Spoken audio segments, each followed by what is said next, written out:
Hello, travel food and লাইফের page থেকে আমি তিথি আপনাদের সকলকে আবার স্বাগত জানাই। আজ আবার চলে এসেছি আরেকটা নতুন ব্লগ নিয়ে। কলকাতায় উইকেন্ড কাটাতে চাইছেন বা চাইছেন ডে ট্রিপ করতে বন্ধুবান্ধব সহ, তাহলে আজকের ব্লগটা আপনাকে দেখতেই হবে, আর তাহলেই পেয়ে যাবেন দারুণ সুন্দর একটা ডে আউটিংয়ের সুলুক সন্ধান। আমরা সবান্ধবে একটা গ্রুপ মিট করতে চলে এসেছি এখানে। মাঝে মাঝেই আমাদের বন্ধুদের মিট আপ হয়, যেমন আপনাদেরও হয়, তাই না? তাই সবসময় খুব বেশি খরচ করা তো যায় না, তাই কি না? তাই এমন একটা জায়গা বের করেছি যা বেশ সাধ্যের মধ্যেই।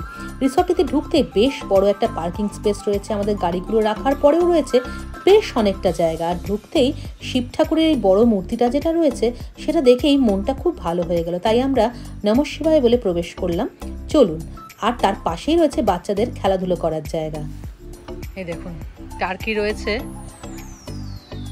বেশ টার্কি রয়েছে অনেকগুলো। নিচে সাদাটা দেখছেন, বেশ বড় কিন্তু মোটা ছোটা। ওপরেও কালো রয়েছে, একটা ভেতরে ঢুকে আছে। ছবি তুলতে এসছি দেখে ভেতরে ঢুকে পড়েছে। এটা বাচ্চাদের একটা স্লিপ রয়েছে, স্লাইড রয়েছে আর কি। এই জিরাফের মতো স্লাইড ছাড়াও রয়েছে দোলনা, বাচ্চাদের মেরি গো রাউন্ড, সবই রয়েছে এখানে। আর আজকাল ইট কাঠ পাথরের বাড়ির দেওয়াল থেকে বেরিয়ে বাচ্চারা পার্কে যাওয়া তো প্রায় সময়ই পায় না, তাই এরকম একটা যদি ডে আউটিং করা যায় তাহলে বাচ্চারা খুব আনন্দ পায়। আর আজকের ওয়েদারটাও ভীষণ ভালো। গতকাল মেঘ ছিল আকাশে, আর আজ মেঘ কেটে গেছে, অপূর্ব লাগছে আকাশটা। চারিদিকে সবুজ গাছপালার মধ্যে দাঁড়িয়ে আকাশটা দেখতে দেখতে প্রচুর গান মোড় পড়ে যাচ্ছে। যাই হোক, এখন গান গাইতে গেলে আপনাদের তো পুরো রিসর্টটা ঘুরিয়ে দেখানো যাবে না, তাই চলুন রিসর্টটা ঘুরে দেখি, সাথে আপনাদেরও দেখিয়ে দিই। দেখুন, গল্প করতে করতে পৌঁছে গেছি আমাদের রুমে। ডে আউটিংয়ে আপনি যে কোনো রুমই বুক করে নিতে পারেন। আমরা যে রুমটা বুক করেছি সেটা স্যুট রুম। এই রুমটার রেন্ট নিয়েছে 3000 টাকা। এখানে সব রুমই এসি। এখানে একটা বড় ড্রেসিং টেবিল রয়েছে, ড্রেসিং ইউনিট রয়েছে। আপনি যদি থাকেন, ডে আউটিং না করেও যদি থাকেন, তাহলে সেটা ব্যবহার করতে পারেন। রয়েছে টিভি, এসি তো রয়েছেই আমি বললাম, আর রয়েছে একটা বেশ বড় বেডরুম। এই রিসর্টটিতে এরকম স্যুট রুম রয়েছে 8খানা আপাতত। এছাড়াও রয়েছে বিভিন্ন ক্যাটাগরির রুম, আমি সেই রুমগুলোতেও আপনাদের নিয়ে যাব, দেখিয়ে দেবো। বেডরুমটা বেশ বড়, দেখেই নিয়েছেন। ঘরটা মোটামুটি স্ট্যান্ডার্ড স্যুট রুমের স্ট্যান্ডার্ডে রয়েছে। সোফা সেট তো রয়েছে, খাট রয়েছে, বিছানা রয়েছে, বেশ ভালো একটা স্ট্যান্ডার্ড লিভিংয়ের জন্য যথেষ্ট। চলুন এবার ওয়াশরুমটা ঘুরে দেখিয়ে নিই। এটা তো রয়েছে, ওয়াশরুমটা দেখতেই পাচ্ছেন, গিজার রয়েছে, বাথটাব রয়েছে, বেশ পরিষ্কার পরিচ্ছন্ন। এবার চলুন আমরা অন্য দিকে যাই, একটু ভেতরের দিকে যাই। ও বাবা, এখানে সুন্দর একটা সুইমিং পুলও রয়েছে দেখছি। অবশ্য ওনারা বলেছিলেন, আমি এসে এটা দেখেও এসেছিলাম। সুন্দর একটা সুইমিং পুল রয়েছে এবং সেটার ইউজের চার্জ রয়েছে 100 টাকা করে পার পারসন। এখানে একটা বেশ সুন্দর পুকুরও রয়েছে, আর এটা হচ্ছে ডাইনিং হল। চলুন এবার যে রুমটায় চলে এসেছি সেটা হচ্ছে স্ট্যান্ডার্ড রুম এনাদের, তবে সবকটাই এসি। এটা রেন্ট হচ্ছে 2000 টাকা। স্যুট রুমটা 3000 টাকা, সেটা রুমটা একটু বড়। আর এখানে দেখুন খাটের সাইজটা একটুখানি যা ছোট, বাকি কিন্তু সবই এক রয়েছে। এখানেও সোফা সেট রয়েছে, আর সবটাই মোটামুটি এক লাগলো আমার। আরেকটা ডিফারেন্স হলো এখানে শুধু বাথটাবটা নেই। আর এই রুমের সঙ্গে রয়েছে অ্যাটাচড ব্যালকনি। ব্যালকনিটা খুব সুন্দর, যদিও এটা কমন ব্যালকনি, কিন্তু এখান থেকে দিগন্ত বিস্তৃত সবুজ আর নীল সাদা আকাশের যে অপূর্ব যে সংমিশ্রণ দেখা যাচ্ছে, তা সত্যিই মনকে ভরিয়ে তুলছে। ভীষণ ভালো লেগেছে আমার এই রুমটার ভিউটা।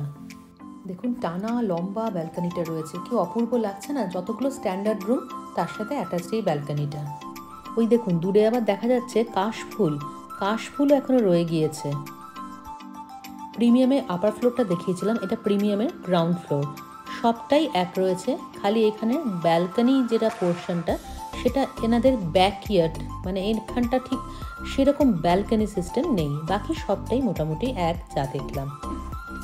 ওয়াশরুমগুলো ক্লিন রয়েছে, বেসিন রয়েছে, মিরর রয়েছে, আর গিজার তো অবশ্যই রয়েছে সব কটাতেই। আচ্ছা, এখানেও টিভি রয়েছে। এবার যে রুমটা ওনারা দেখাতে নিয়ে এলেন সেটা সুইট রুমের থেকে কিন্তু কম এটার রেন্ট। এটা 2500 টাকা, অথচ এটাতে দুটো ব্যালকনি রয়েছে। একটা ব্যালকনি রয়েছে দেখুন সুইমিং পুল ফেসিং, মানে সুইমিং পুল নয়, এটা পুকুর আর কি, অ্যাকচুয়ালি পুকুর ফেসিং। আর ওই দিকে পেছন দিকে আরেকটা ব্যালকনি রয়েছে। আমার তো এই রুমটাই বেশি ভালো লেগে গেল। সুইট রুমের থেকেও এই রুমটা যেন ডিমান্ডও অনেক বেশি এনারা বললেন। ভারী ভালো লাগছে কিন্তু এখান থেকে ভিউটা।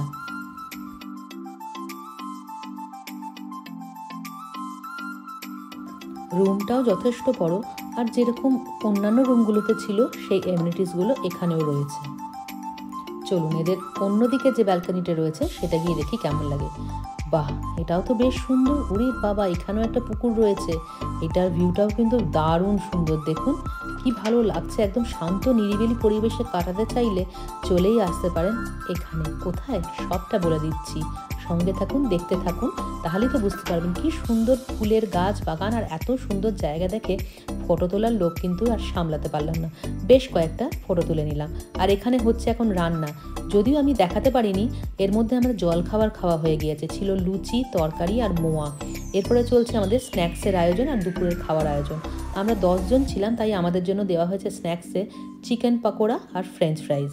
এই স্ন্যাক্স আইটেমটা এনাদের বিকেলবেলা সার্ভ করার কথা, কিন্তু আমরা আগে নিয়ে নিয়েছি।